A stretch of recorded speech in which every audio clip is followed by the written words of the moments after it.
You want your staff to handle protected health information, PHI, safely and legally.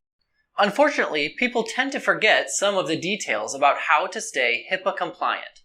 That's why healthcare entities administer training. But how does HIPAA training need to take place? Hi everyone, I'm Albert from eTactics, and today I'm going to talk about good practices when determining frequency of HIPAA training. Before we get started, make sure that you subscribe to our YouTube channel by clicking the button below. And also hit that alert bell icon so that when we post new and helpful content, you'll get notified.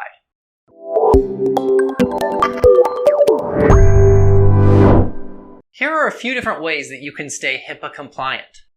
You can monitor the HHS website and other state publications.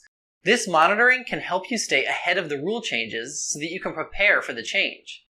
The best way to do this is to subscribe to the HHS news feed or other communication channels. When the government issues new rules and guidelines, your organization should perform an internal risk assessment. This assessment will determine where some of the weak spots might be within your organization. The mini training module should cover any changes you make to address these weak spots. Speaking of risk assessments, these can help identify how material changes in policies or procedures can affect compliance. You should make sure that any changes that may increase the risk of HIPAA violations are properly addressed. After making changes, you'll need to administer a mini training module to notify all of your staff members about the update. You should communicate with your Human Resources Department to receive notices of any proposed changes. This active stream of communication can help determine whether changes to the HIPAA privacy rule will impact compliance.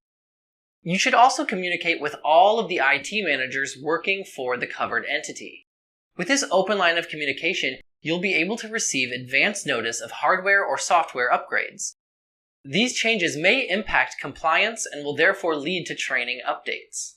A HIPAA refresher program can also be of use. You can administer this type of training module annually to offset the normal, more rigorous training module. That means your employees get training at least every 6 months. Now, these are just a few ways that you can be proactive when dealing with HIPAA training. You need to stay ahead of the HIPAA curve. By being vigilant and looking out for updates internally and externally, you can prevent breaches and violations from happening to you. If you'd like to learn more about HIPAA compliance and training regimens, contact eTactics.